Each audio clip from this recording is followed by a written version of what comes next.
Yes, it is. It's time to get in the ring on the Social Suplex Podcast Network for the first time in over 3 years. Holy mackerel.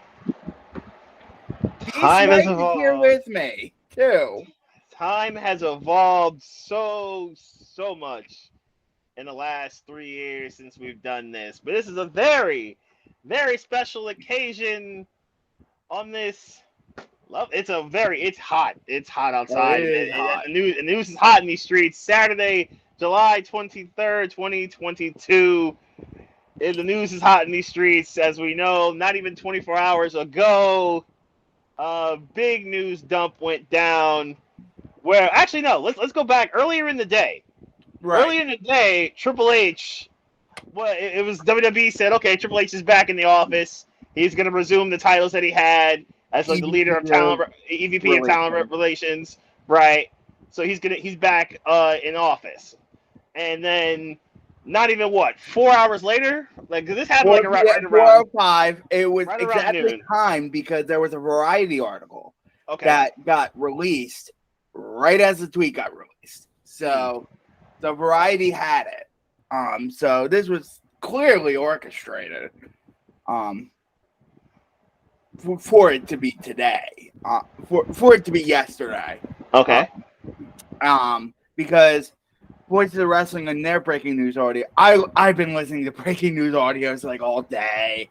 I've been listening.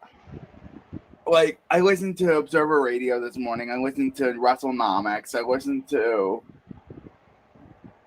Voices. I haven't listened to what the Torch had to say, but I have the Torch report up. I know that Torch report is very lengthy. There's also a great op-ed by Joe Lanza on the Voices of Wrestling Patreon about the disgraced legacy of Vince McMahon. Yeah, that's a fair way to describe it.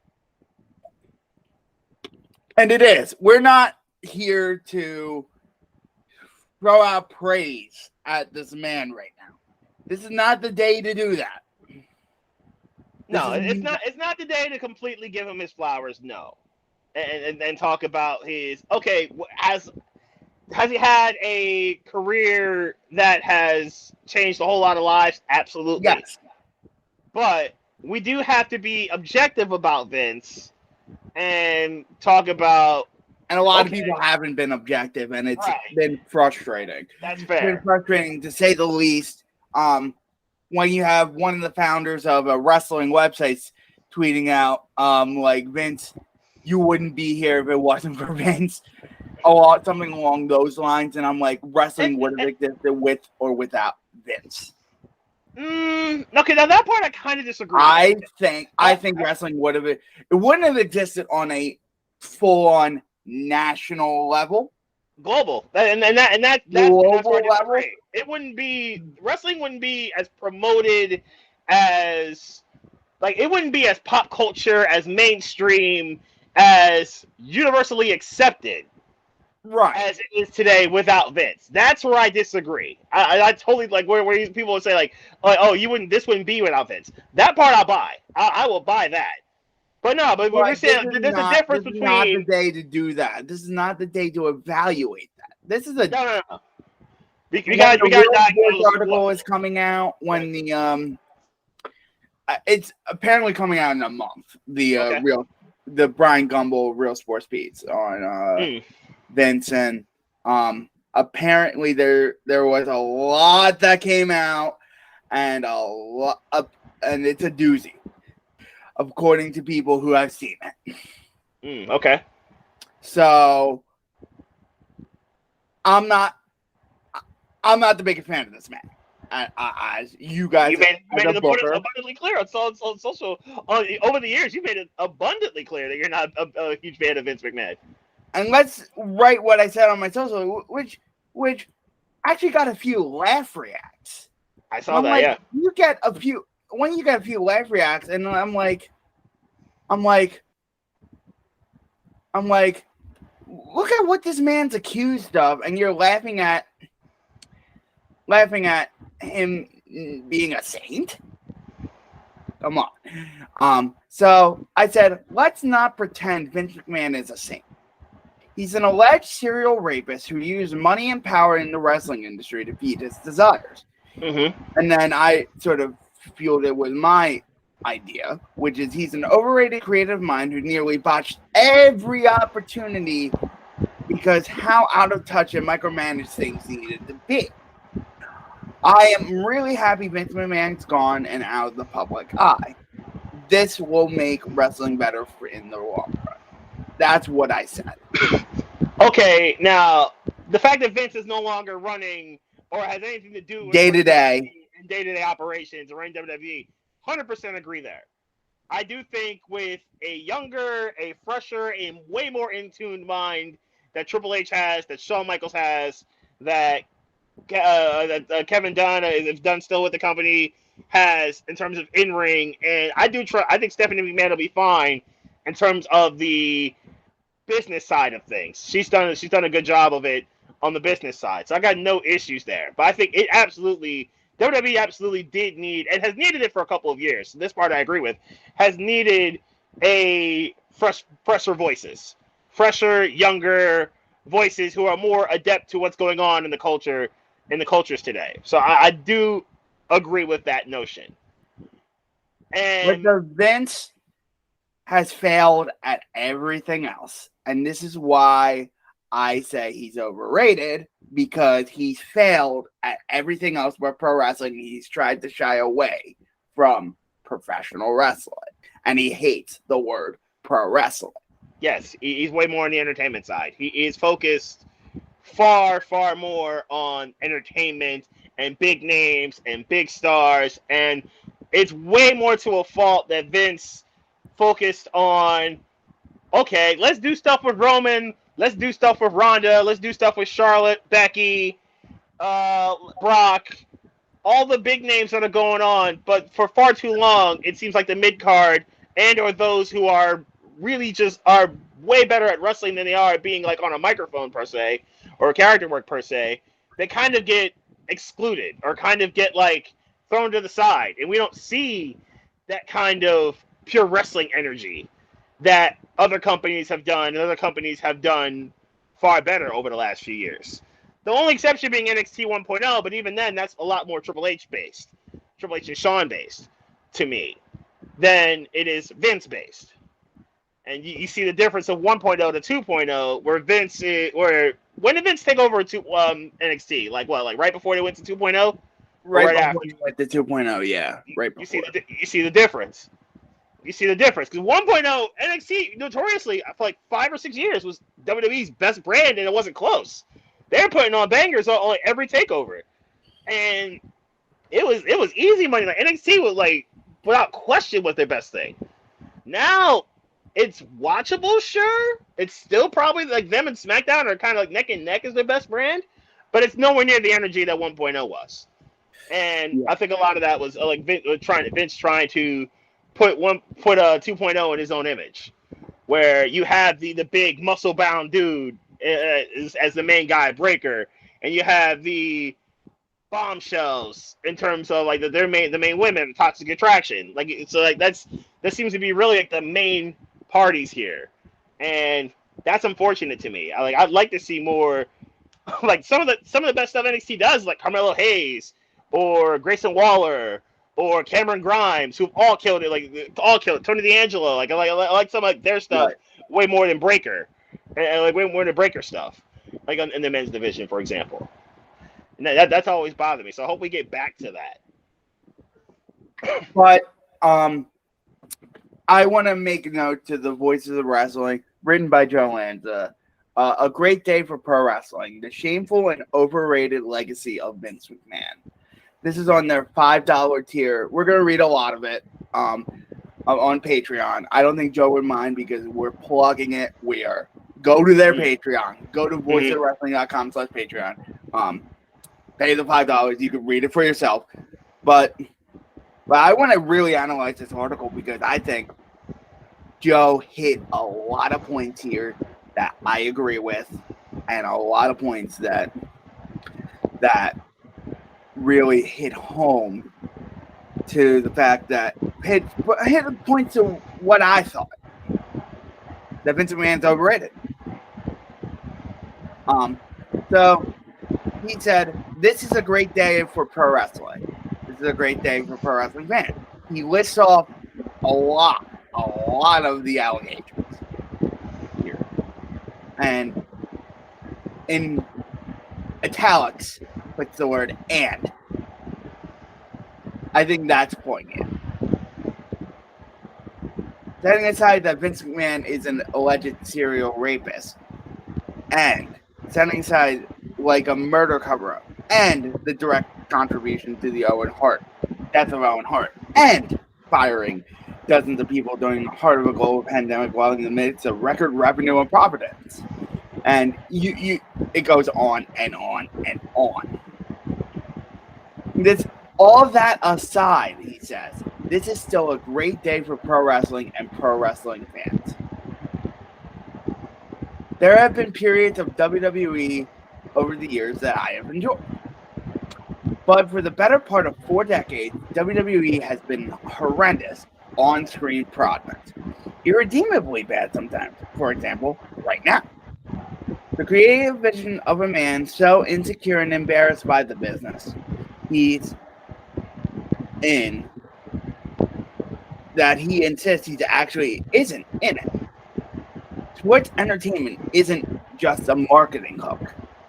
It's a direct reflection of the man who hates the only thing he's ever been good at so much that he's lost millions of dollars desperately trying to succeed at something, literally anything else. Bodybuilding, boxing, supplements, pro football, twice, movies.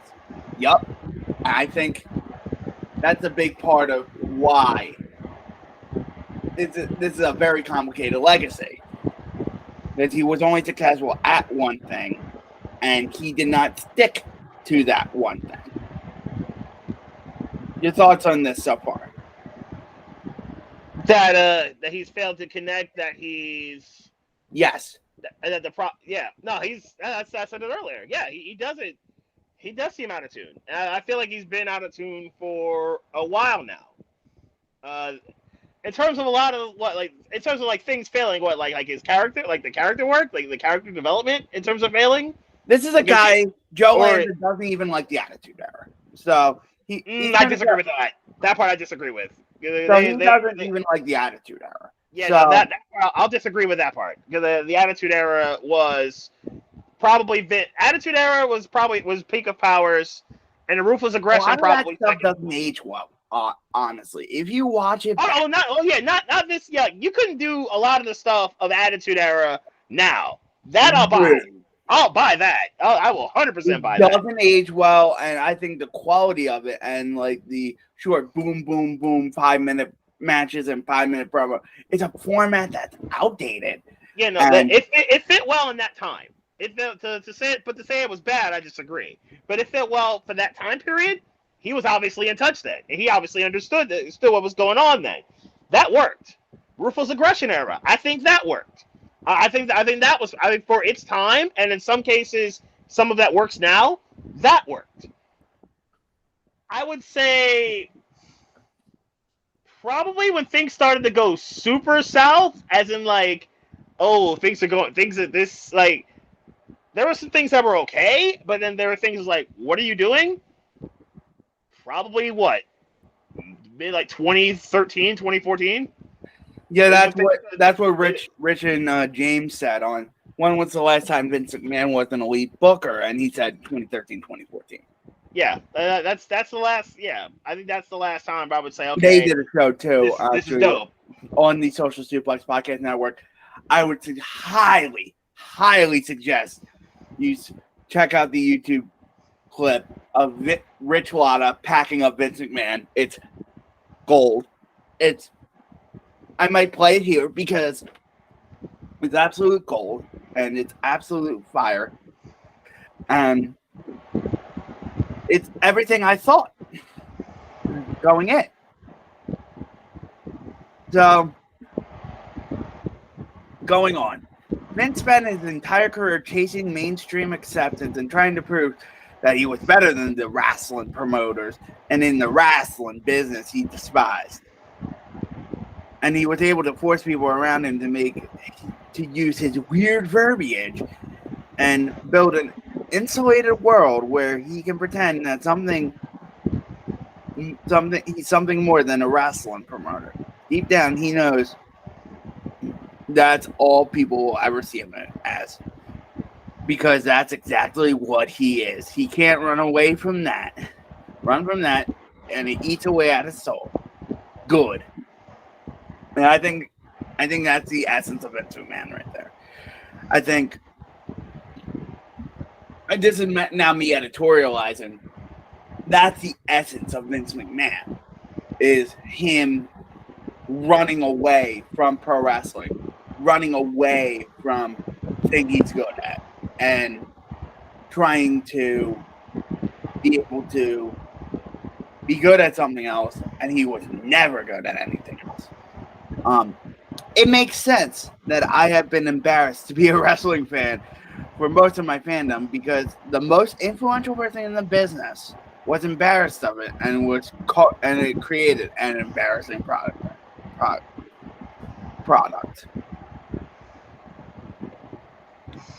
Which is why, it's a and it kind of speaks to wrestling being a niche following, a niche sport. Either you're really in it or you're really not, and I think that still stinks, and I'll buy that. I can buy that. I can definitely buy that thought of, okay, there's some people who really like wrestling. There's some people who barely know it exists, and Vince's quest to try to make it mainstream, I think sometimes he absolutely tried too hard. There are people he succeeded with. Roman Reigns, John Cena's mainstream. Recently, since 2013-14. Like Charlotte's mainstream because of her name, but she's mainstream. Becky's mainstream. But a lot of it is I think because I think Vince tries too hard.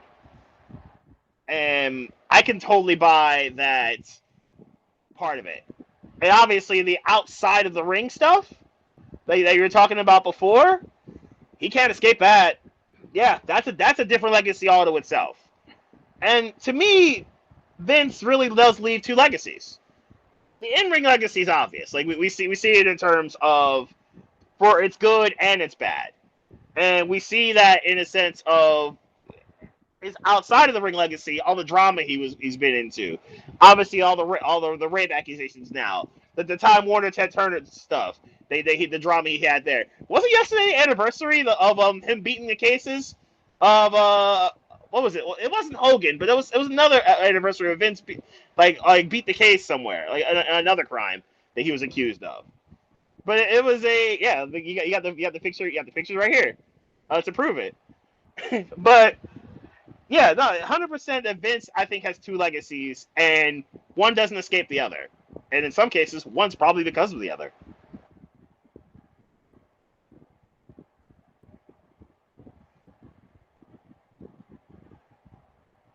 Yep.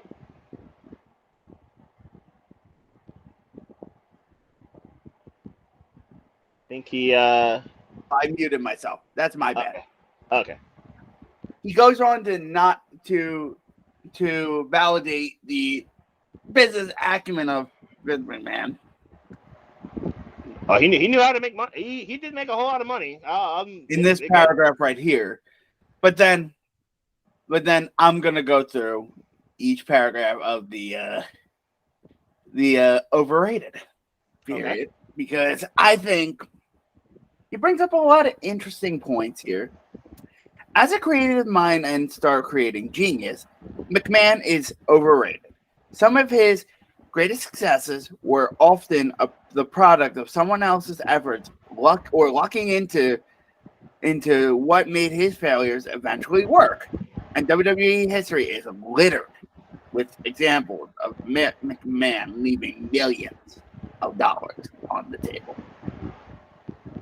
WWE documentaries won't tell you that Hulk Hogan was already the biggest star in the world before Vince plucked him away from Vern Gagne. McMahon made the necessary business deal to secure Hogan, but didn't create the star.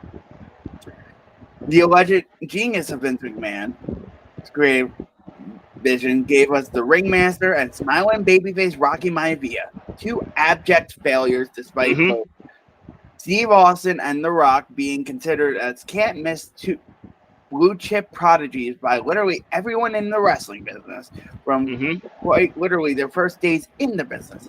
Austin's now ex-wife accidentally created the Stone Cold character. The Stone Cold character, yeah, I remember that reignited and saved Austin's career after Vince's bad ideas nearly killed it dead.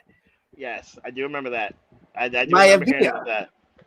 Was relentlessly booed out of the building, and in a massive miscalculation of Dwayne Johnson's strengths and Johnson's overwhelming charisma made his role inevitable in spite of McMahon's shitty vision. Also true. The alleged genius of McMahon also gave us Mankind, which pigeonholed one of the most charismatic and proactive talkers and characters in wrestling in a one-note cartoon. Mick Foley achieved his greatest success and drew the most money once he shed the most derivative and constructive aspects of the original character. McMahon gave us ruthless aggression John Cena, a man you mentioned, Mike. Yes. Who was such a flop that McMahon he thought he was going to get fired right out of the gate. He even admitted he thought he was going to get fired right out of the gate. Cena was goofing off and rapping on the tour bus, saved his career. Yes. Viewership plummeted, and the entire streaming service failed as the McMahon force-fed Roman Reigns to his fan base in all the wrong and obvious ways for nearly 8 years. Until and this is where I think they went wrong. I think the part where Vince's creativity jumped the shark is probably the 2015 Royal Rumble, when Roman wins the Rumble, and I predicted it was going to happen, but like even then, we were there. We were there. We were there. And we saw it happen. It was relentless. Everybody dumped on it. Everyone dumped on it right away. Everyone immediately dumped on Roman. Save it. The Rock. Nope. Dwayne Johnson could not save that thing. No. You had to turn him heel, and you waited 8 years. Way too long to do it. And then he adds WWE versus WCW, the biggest layup in wrestling history.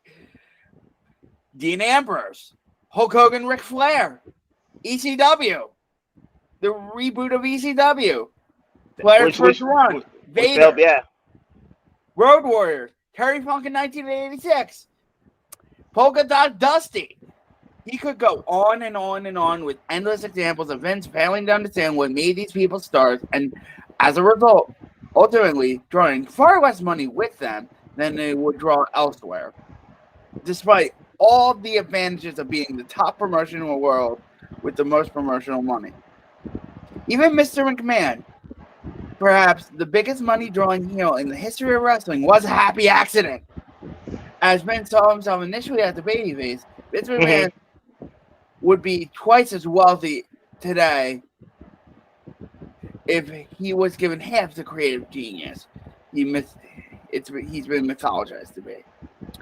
Even if I held, so this is Joe speaking now, even if I held any affection or reverence for Vince McMahon, the wrestling promoter, which I do not, and I'm in that same boat. You're in that class. Yeah, you're in that class. I surely wouldn't embarrass myself the way the feckless pathetic wrestling media have today, tripping over themselves to praise a downright, indefensibly flawed and evil human being. A 77-year-old man who has committed lifetime of literal atrocities and contributed to ruining countless of lives. A lifetime of beyond pale personal and professional behavior makes it impossible to parse the art from the artist. And even if I believe he positively contributed to pro wrestling, which I do not, which again I surely do not, and I'm in that same boat. You absolutely don't. You've made that clear for years. You don't believe in that ideology that Vince is the like end all be all. These glowing tributes and thank yous are going to age quickly and badly. as it's obvious that Vince McMahon is ducking out now before the Wall Street Journal and the HBO dropped the bombshells that would end him for good. When that happens, remind these assorted Cretans that they chosen to praise. Don't let them off the hook. Good riddance to the promoter who created crappy wrestling and made the hobby less enjoyable for 40 years. And here's to the well-aged crappy legacy. He said the S word, but I'm going to probably put this on Mako Radio. And murder, no sex crimes he's left behind.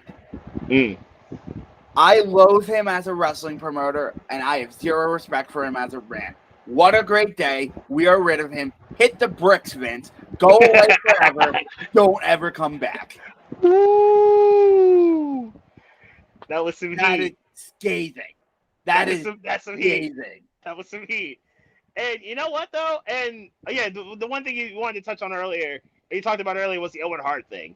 That was 100% completely avoidable, and I completely understand why his wife and children basically want nothing to do with him. I completely understand, and obviously the Owen Hart Foundation, they having little to do with that. I completely understand why that was completely avoidable. The whole Superman character, like propelling from the ceiling, they didn't have to do any of that. And clearly that was an example of Vince trying too hard, and that was a really reckless decision to make. So that's a really good example. Like the Chris Benoit thing, for example, where they jumped right into a 3-hour thing. Now that's a catch-22 where Benoit was like, before we realized what he did, was honorable. Was received as honorable by all of his peers and everyone he worked with, and people would have probably been upset, like, oh, like you're not going to honor a guy that's super honorable and it's perceived to be a really good guy in the company. So there's no way heads or tails about that. Like there's no way to escape that. But I think where people the tweet that shows us the most is a tweet by Trevor Dame. Okay. Whenever the people say the wrestling media is too hard on the industry, remember this day. I disagree. Yeah, I disagree with that. I disagree with that. Of the wrestling media covered Vince for decades and he suffered nearly a scratch. The Wall Street Journal writes 2 articles and he's done. That's partly an indictment on them. Yeah. But he can't also, to be fair, I think if Meltzer had ever been like, I discovered Vince McMahon murdered the entire Little League dream, and here's proof, I think the general public would have been like, sure he did, Dave. I'm not reading in that tiny font. Yeah, no, he would have. It would have been. I guess it would have depended on who wrote. That's the tweet I wanted to highlight. Because Meltzer has been seen as like, some people hate Meltzer. So like, I guess it really does depend on the messenger. It truly does depend on the messenger. If it's somebody that's universally respected or universally loved in the wrestling community, I think that now you got the look at you really need. And you look at what WWE, the hierarchy of influence of WWE, which WrestleNomics. I'm going to share this. So I'm going to open this image in a new tab and share this tab here. So hierarchy of WWE influence. So you look at it, fans and feedback and wrestling media are the least of WWE's concerned.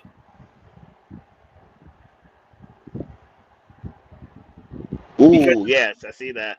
Because it's not apt for WWE to listen to fans anymore because it's not direct consumer business sometimes it is, but their ticket sales are not really their number one money. No, their gates are TV revenue. Their gate is TV. Their gate is sponsorships. Yes, 100%. Their gate is TV and sponsorship primarily. So definitely. Number 2 would be talent, and number 3 would be negative mainstream attention and scrutiny. This is what got Vince done. This is what got Vince to say, Screw it, I'm out of here. 2 Wall Street Journal articles. And he's done. And the corporate executives looking at it. Saying, these 2 entities right here got it done. And we don't know what influence NBC, Universal, and Fox or business partners had on saying, considering how right-wing Fox is, I think this is way more NBC based than Fox based. Considering how right-winged and. But remember, Roger Ailes got acts from Fox for lesser. Fair. But like the perception of Fox News is that they are super right-winged and super red, and Vince hasn't hid from it, but he's super red in terms of his affiliations. But I honestly think I think like NBC probably would have really snapped at him had he stayed throughout all this drama that he was going through. And I did find it a bit awkward, and I can understand if people found it distasteful. Like his last couple of appearances where he said like 3 sentences and then dip. And like even after all this stuff came out, and he said the first, yeah, backstage. Right, when the first abuse came out, like he was on, like it came out on the Friday. He was on that SmackDown where the first abuse came. That SmackDown, Fightful reported that he said literally "F him." Right, that was I felt that was a bit distasteful. That was a bit distasteful to do that. So we'll move on to the Torch here, where they had a lot on the fallout of this. And Wade will be expanding on it on a Wade Call hotline this weekend. And here are some written notes on the Wade Vince McMahon retirement situation after numerous conversations with many people in the wrestling industry after the news for Friday afternoon, most of whom are currently with WWE. And there's a copyright. But we're crediting the Torch. We are saying, this is PW Torch. Go to VIP.pwtorch. This is where I'm getting it from. And yes. So the first note is Vince McMahon is really gone and is not expected to return in any capacity within WWE in the future. Stephanie McMahon and Nick Khan as co-CEOs are the 2 most powerful people in WWE as of today. Triple H, Bruce Pritchard, and Kevin Dunn are in the mix at the next level, although Triple H's power has risen and Pritchard and Dunn are primarily seen as Vince's guys.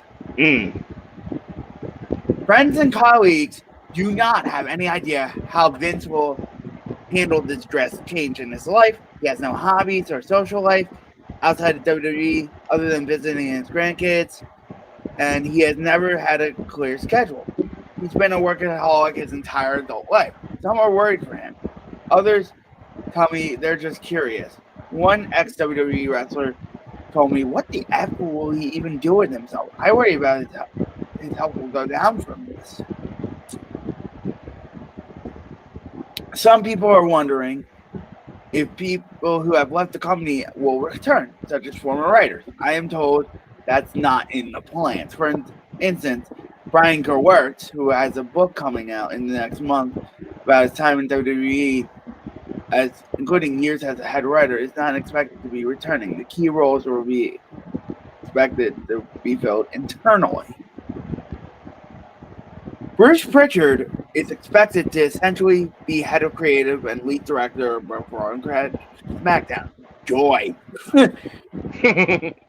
And remain so for the foreseeable future. Yeah, I think Pritchard's a little in that Vince camp of a bit outdated as well. I can buy that.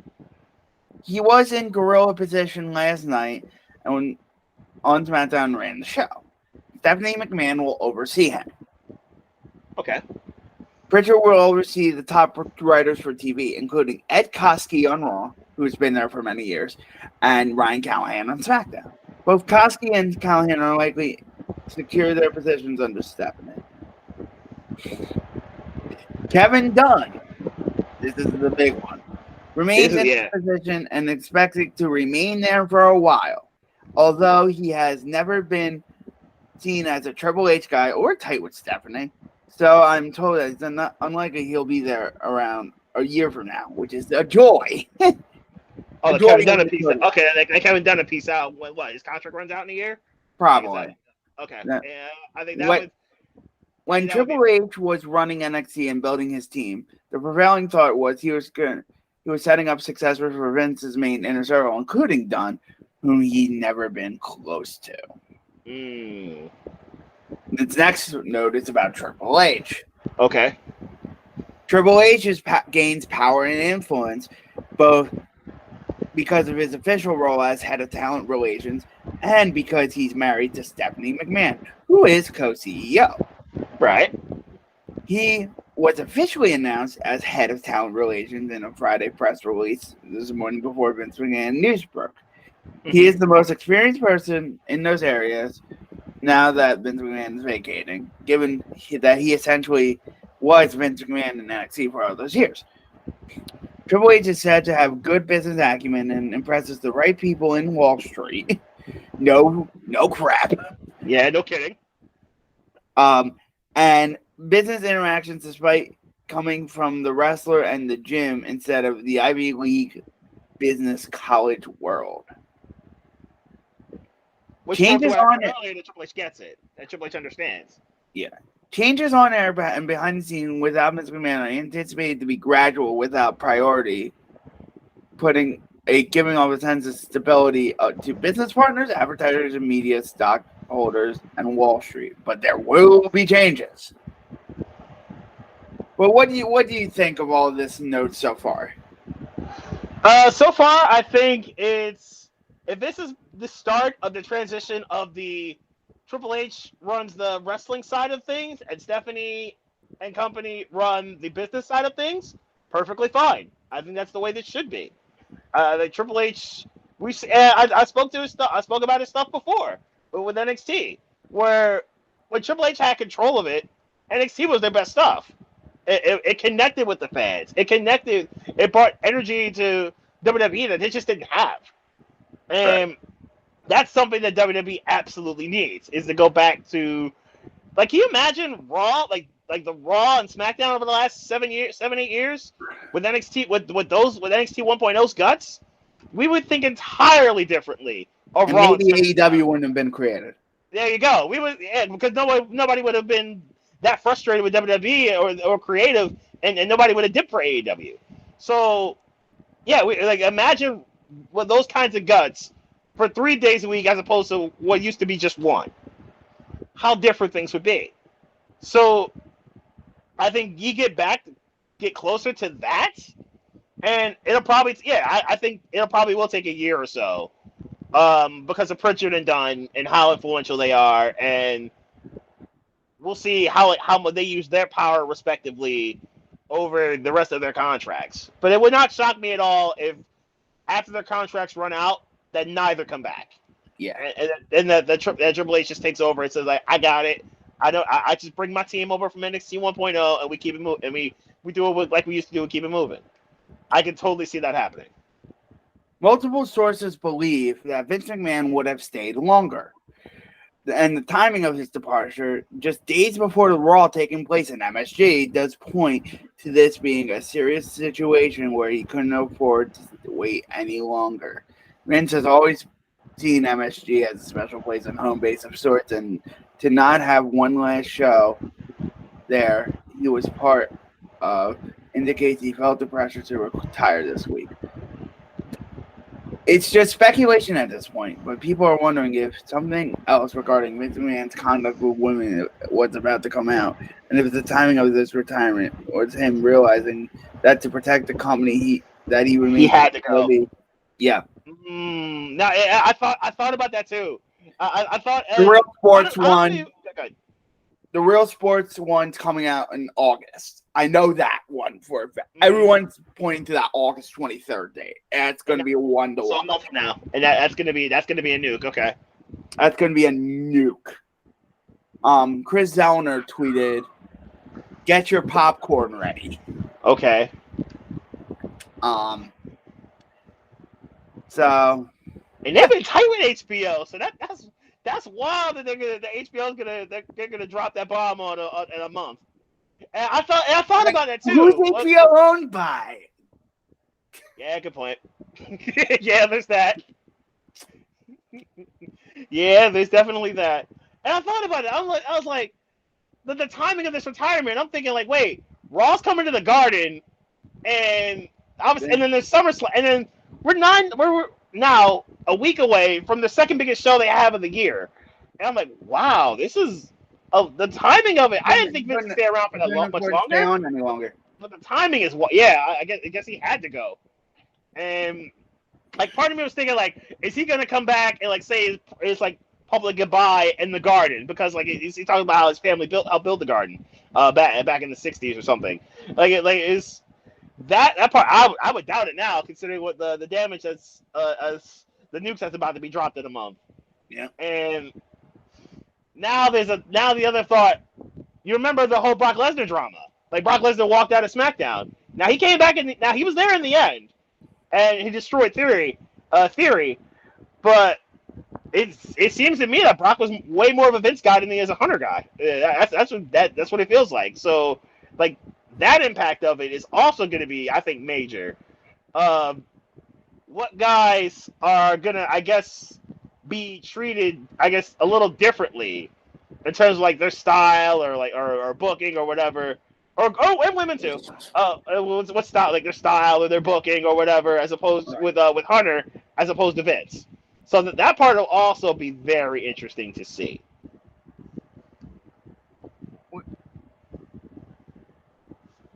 You lost my voice. If WWE were sold in the next few years, which now becomes likely, Vince will have to approve the sale. He could also initiate a sale and do so in a way that the remaining power base wouldn't like. As a result, he has no day-to-day influence.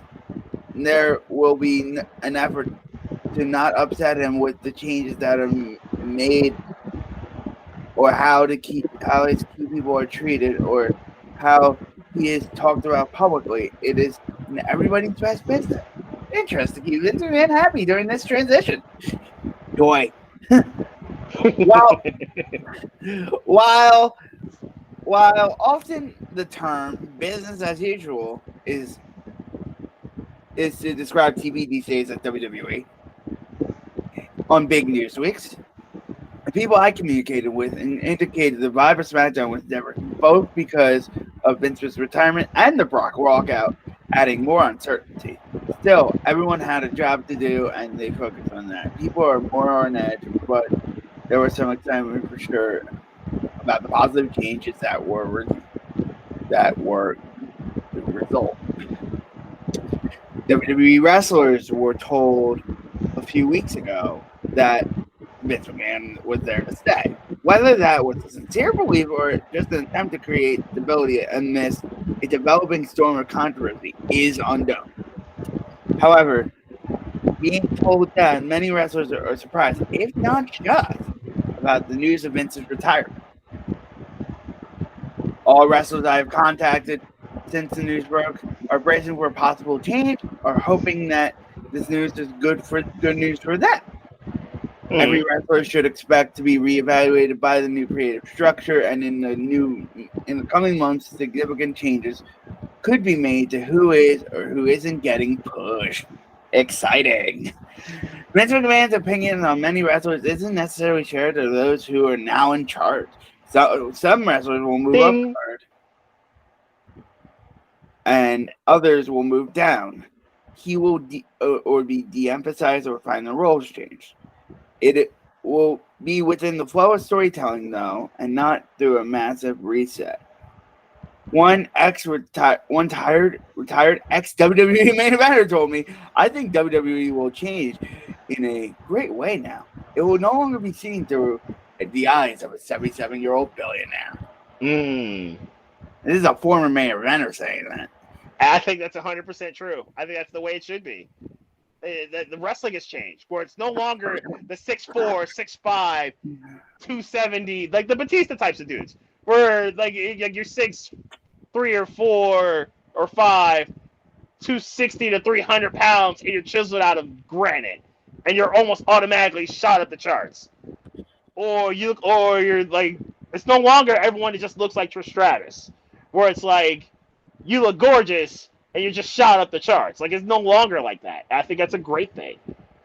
It's not to say that there are women who aren't attractive who are doing their thing or are good wrestlers in the company. It's just saying, like, that's not a prerequisite anymore, and I think that's perfectly fine. Stephanie and Nick Khan are being named co-CEOs raised some eyebrows. Stephanie has long desired that position. Jerry Jarrett told me 20 years ago about a dinner he attended with the McMahons when Stephanie was barely a teenager, where Stephanie asserted that she planned to take over for her dad someday. She spoke up when someone at the dinner table said something about Shane someday following her father's steps. So she had visions of this a while. She knew this day was coming. And I think it's perfectly fine that Stephanie, well, not that Shane, because Shane does run other businesses, I do believe. Like Shane's not coming back. No, Shane's not coming back, no. But like Shane is a businessman to an extent, but this was never.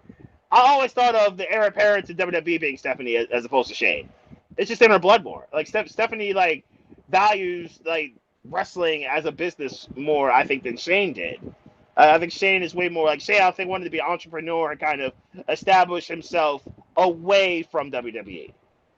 So I could totally see this. I could totally see this as a thing.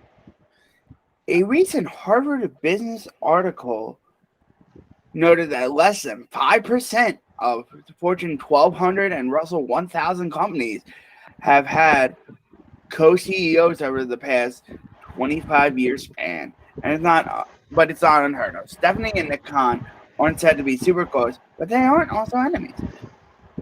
They will have to navigate this sensitive time period together with the mutual goal of making positive changes and give off a sense of calm and steadiness to outsiders considered that the post-Vince McMahon WWE. Concerned about WWE. Whether they are co-CEOs in 2 years is anyone's guess. But it's not being ruled out as this could work out very well. They bring both different strengths, and they just tell about the territorial overlap and everything like that. That said, Khan was part of the time period and the decision making when Triple H lost his NXT power, and a lot of his infrastructure was dismantled. So it was the belief internally that there was some work to do to build trust and rapport. But there's also a sense that they are open to working things out under this new situation. One person that talked with that Triple H was not the one to hold a grudge and is hardwired to bury hatchets with people he had conflict with. Okay. Of course he is. Yeah, no kidding. Triple F and H. He knows how to adapt. Triple H has always known how to adapt. He always knows how to. He doesn't like to bite hands that feed him either, which I totally understand. And I think that's a very smart, savvy move to make. I would say. I thought this note was interesting. The women's wrestlers in WWE seem the most optimistic. Stephanie is a beloved key woman in the division, and there's faith that she'll improve their TV time and their presentation, also giving them more creative voice behind the scenes. There's also belief in some among WWE that the return of Sasha Banks and Naomi is on the table. I saw something about that, where Sasha Banks and Bayley as well are way more Triple H women than they are Vince women, and that the return of Sasha is. I think it's way more possible that Sasha returns. When Sasha pay a fine, and Naomi too. Well, will Sasha and Naomi pay fines for walking out the way they did? Will they be disappointed? Absolutely, they will be. It happened with CM Punk. Well, not CM Punk didn't really come back. It happened with Austin, and it happened with other people who walked out. Yeah. So I fully expect that to have they'll pay a fine, and then the both of them will be back, and then. I'd imagine Sasha will probably still get pushed to the moon. Naomi, maybe. But I would imagine Sasha would absolutely get pushed to the moon because of how big her star power is and how good of a wrestler she is. former TNA owner, co-founder Jeff Jarrett. We have to talk about him. It's ironic that he's the special guest ref in that tag match. And main eventing the Ric Flair last match. Yeah, apparently I hear it's a series of matches. I hear they're gonna barnstorm the country and do several of these matches. Oh no. Yeah, which is really bad. From what I saw on I think it was on Twitter, where Sasha, what was it? It's Flair and Andrade versus Jeff Jarrett and Jay Lethal. Yeah, and Jay Lethal. Yeah, right, Jay Lethal, and they're gonna do a couple of these. I don't think this is. They're building this as Ric Flair's last match, so yeah. I don't think that's gonna happen. I hope that's the case, but yes, Flair really is doing this last match. Jeff Jarrett always wins. Jeff Jarrett always wins. He really does. He really does. He really does. Former TNA co-founder Jeff Jarrett might be someone to watch. Of course he is. He's a fucking... Oh, my bad. I can edit that out. You'll edit that out. That's okay. You can edit He's that out. He's a snake. He is. He really like is. Triple H, he has experience running a whole roster of top management position. He was promoted under senior vice president of live events in May. That being said, he appears to be closest to Bruce Pritchard, not Nick Khan nor Stephanie McMahon. So he's probably going to stay well and do a specific job and try to endear himself to whomever is likely to have power when Bruce Pritchard inevitably goes away over time. Another one to watch out for, Cody, who was the EVP at AEW and has booking and promoting. Triple H and Dusty Rhodes were close to NXT, and Cody has said Triple H was one of his favorite wrestlers. Those could forge a bond over time, and it could lead to Cody being a player behind the scenes in WWE. That being said, in his early months of the company, Cody didn't impress some key people in management who just weren't sure how long it would take him to, since he has a distinct personality and a particular approach about how he carries himself behind the scenes. There is some curiosity in how Shane McMahon fits into this, or if he'll ever try to insert himself into this situation. The divide between Shane and Stephanie is said to be firm, and any jealousy or attempts to interrupt this situation won't be well received by basically anyone in key positions in management at this point. Shane doesn't have much of a way of any personal alliances left. And then the last note. This was a long one. This was 2,000 characters. AEW wrestlers I've communicated with, especially those expiring deals this year, and discontent with Tony Khan's booking, see this as a big positive development. Of course they do. Yeah, wrestlers who wouldn't have expected WWE to show them interest under Vince McMahon's leadership now see a whole potential new option for themselves. It's a whole new game, yeah. It's a whole new game. So that's the...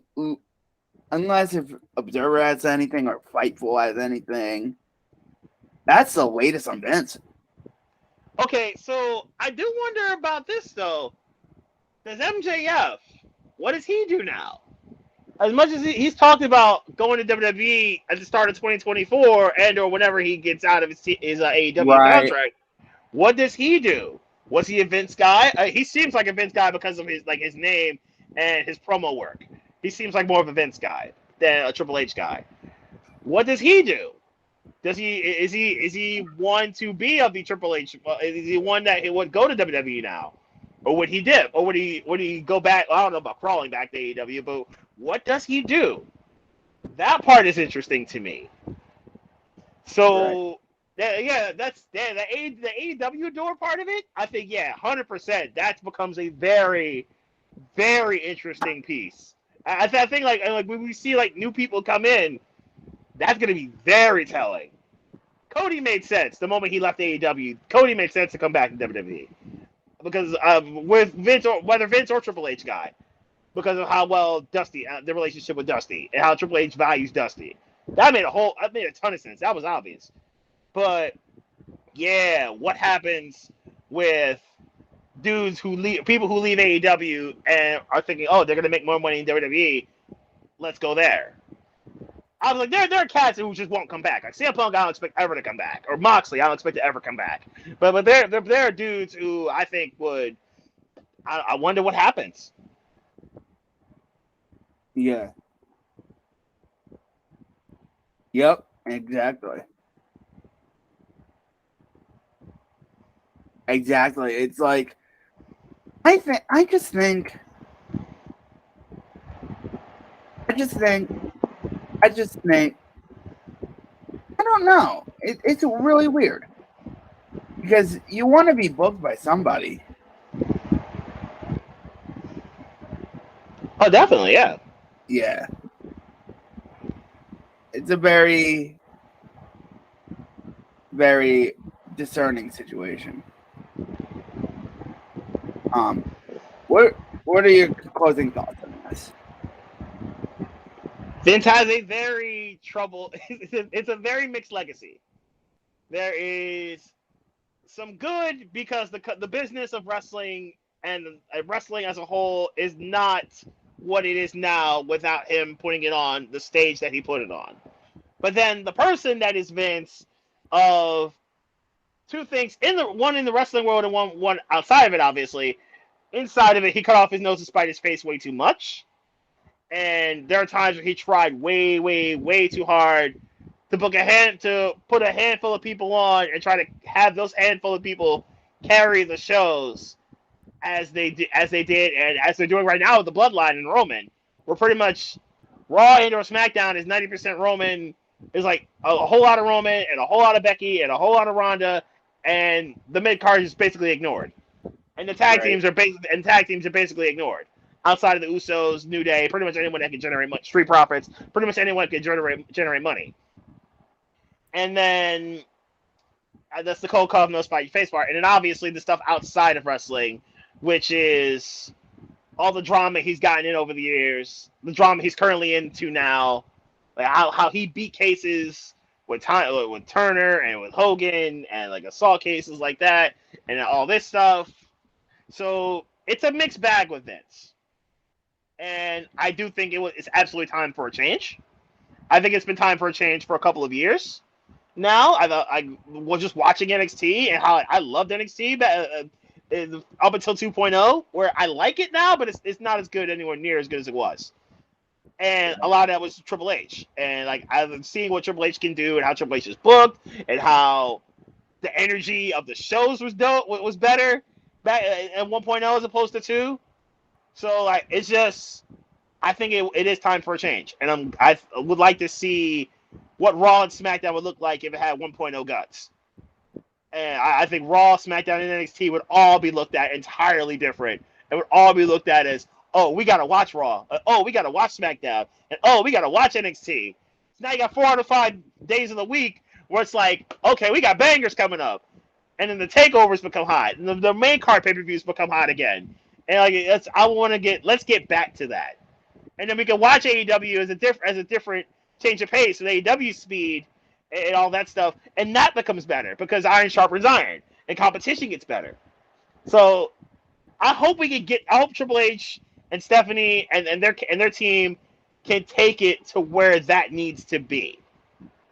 I wish them well, and I ultimately think that Triple H is going to succeed. But as opposed to Vince, it's kind of a mixed bag, and it's kind of how, honestly, I kind of view Joe Paterno in this way, where he did a lot of good, and there's a whole lot of things that he could have done a whole lot better than he didn't do. Right. And so, like, I when I go up there to State College, like, every now and again, I see the whole 409 stuff and the Joe Pa stuff. Like, I salute Joe Paterno for what he did, but I don't view him as a deity. I don't view him as a legendary figure, and I think of Vince the same way. I think of Vince the same way. Like, I don't view him as a deity. I view him as somebody who did a whole lot and did a whole lot for the business. But I don't view him as like a all-knowing, all-seeing, godlike figure. So I guess that's where I am with Vince. No one should see anybody like a godlike figure. No. If anyone has that type of cult of personality to begin with, Vince does. Vince definitely does. That goes with anything, but especially in wrestling, it's just like these brain rotted WWE fans are going to cheer him no matter what. And it's like, this guy's sexually harassed at least 4 women. We know at least 5 actually. Right. Because the money could get the tanning salon because of much money. Yeah. No, think about this though. Remember CM Punk's pipe bomb? Didn't CM Punk point to a whole lot of this during that pipe bomb? He's talking about he should have been. The line was like, he's a millionaire who should be a billionaire, but he makes a whole lot of stupid decisions that basically cut off his nose and spite his face. So like it's obviously he didn't like what Triple H and Stephanie where he didn't think that they would be good, but there's a good amount of that pipe bomb that is actually facts right now, and that's wild. The 10-year anniversary of that just happened actually, the 11-year anniversary just happened not too long ago. Yeah, exactly. That is wild. I think the real day that Vince McMahon deserves his praise is when he's dead. But this is not the day for that. This is not the day. He deserves to live the rest of his life in disgrace. Honestly. Let's be honest here. He got away with a lot of stuff. He sure did. He beat the case a lot. He's got some real good lawyers. He beat the case a lot. Jerry McDivitt is a very good lawyer, okay? Yeah, he is. I don't know if he's gonna beat this one, but he's beat a lot of he's beating the case a lot. Beat this one, he would still be in. Yeah, this is true. 100%. He may not be facing jail time, but he's not the face of the company anymore. Yeah. I never thought this day would come. I didn't think so either. I thought it would come when Vince was dead. I really thought this would come when Vince was dead. I legitimately thought it I thought he would have a heart attack in Gorilla. I legitimately thought, like Vince would pass away at some point, and then that's how Stephanie and Triple H run the show. But it's like he's a very complicated guy, but I'm not going to be the one who has the acumen. I'm not going to be the one who. I read a lot of Joe Lance's article, and I agree with 100% of that article because that article lays out almost everyone, major one that he either stole or took and tried to mold into his vision and made less money. So it's hard to end this show because it's like I want to end on a really poignant statement, but hit the bricks, Vince. Hit the bricks. It's time to get in the ring. The game has changed. Plugs. Twitter.com. Beast Mike on Twitter is where you can find me. I've been doing this show called A Stereo to Me with the guy I know very well, Dave the Stepdad. You can find us on. We'll actually be on Spaces later tonight to talk about this as well. We'll get his side of it, this side of things. So you can catch me at Beast Mike on Twitter and Instagram. Is Beast Mike. Yeah, so you can jump in as well. Everybody can jump in. Everybody can jump in to the Spaces that we're gonna drop later this evening, and we'll talk about Vince. And obviously, I think we'll talk about Vince. I think on a lighter tone. It probably won't be anywhere near as dark as this, but I do think this did need. I think it needed to happen because it needed to be brought up. 100%. We can't be talking about legacy here without. Yeah, no, you gotta talk about the good and the bad. I think the bad parts of it are part of his legacy. So this is why I said what I said earlier, where it's okay, this Vince, the stuff that you've seen and then the stuff that you haven't. I think it's intertwined. It all makes sense. It all should be mentioned. So yeah, no, like our Spaces conversation probably won't be anywhere near as serious as this. Right. But this did need to happen. So we 100% did need to go there.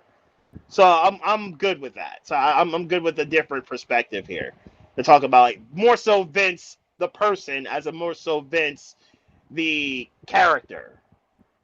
So I think that's perfectly. Even in Joe Lance article, he said it's hard to separate the act from the actor,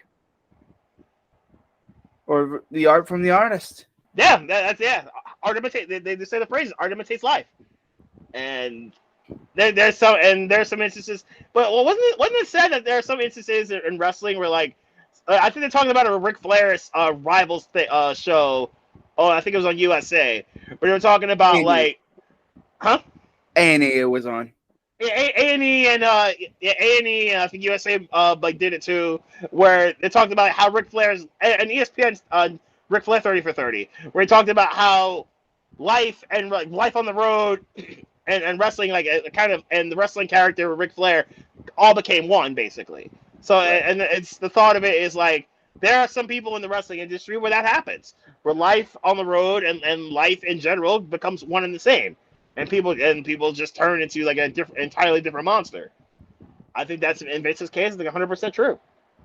Life imitates art, and I think Vince life on the road and life as the figurehead of Vince McMahon, where he's the billionaire, like he wants to be a playboy, where he thinks he can get anything and everything he wants to, basically by snapping his fingers and do what he wants without reprimands or reproach.